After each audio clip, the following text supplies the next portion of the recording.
अक्सर हामला ख़वातीन मुझे ये मैसेज करती हैं कि मैडम हमल के दौरान हमें कब्ज़ की शिकायत रहती है या हमें कब्ज़ होना शुरू हो जाती है। डॉक्टर जो हैं हमें कब्ज़ से बचने के लिए जो है मेडिसिन्स का इस्तेमाल करने को कहते हैं, या उस मेडिसिन को भी हम इस्तेमाल नहीं कर सकते क्योंकि हमल के दौरान जो है वो दवाइयों का इस्तेमाल भी नुकसानदेह हो सकता है। तो आप कोई ऐसे टोटके या ऐसी टिप्स बताएं जिससे हमल के दौरान कब्ज़ की शिकायत ना रहे।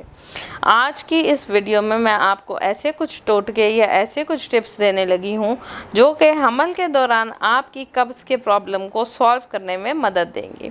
सबसे पहले, जैसे मैं हमेशा कहती हूँ कि पानी का इस्तेमाल ज़्यादा करें। पानी सुन्नत तरीके से छोटे सिप्स में लेंगे तो कभी भी प्रॉब्लम नहीं होगा। जिन हामला ख़वातीन को कब्ज़ की शिकायत है वो दिन में 1 से 2 दफ़ा पानी के अंदर इसबगोल का छिलका डाल के इस्तेमाल कर सकती हैं। याद रहे, पानी के अंदर इसबगोल का छिलका जब डाल के इस्तेमाल करेंगी उसके आधे घंटे बाद दोबारा 1 गिलास सादा पानी का इस्तेमाल भी करेंगी।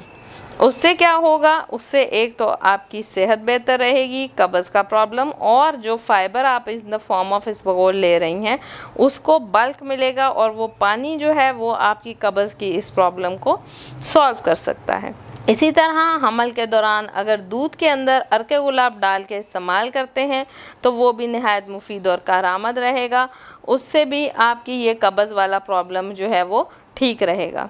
हाई फाइबर डाइट मतलब कच्चे सलाद का इस्तेमाल ड्यूरिंग प्रेगनेंसी आप अपने हर खाने में रखें और खानों के दरमियान के टाइम पे आपने क्या करना है कि आप जो है सैलड्स का इस्तेमाल लाजमी करेंगे। जब आप सैलड का इस्तेमाल करेंगे तो अच्छे फाइबर की वजह से वो रफेज भी देगा, बल्क भी देगा और आपका ये कब्ज़ का प्रॉब्लम जो है वो ठीक हो जाएगा, रिज़ॉल्व हो जाएगा। इसके अलावा अगर आप पानी के अंदर आलू बुखारे खुश्क को भिगोते हैं और उसको ब्लेंड करके भी हमल के दौरान पीते हैं तो वो भी एक बहुत अच्छा सोर्स है आपकी कब्ज़ को प्रेगनेंसी के दौरान रिलीफ़ करने के लिए। उम्मीद करती हूँ कि ये सारी चीज़ें करके आप अपनी जो हमल के दौरान होने वाली कब्ज़ से आसानी से निजात पा सकेंगी और आपका ये प्रॉब्लम रिज़ॉल्व हो जाएगा। शुक्रिया।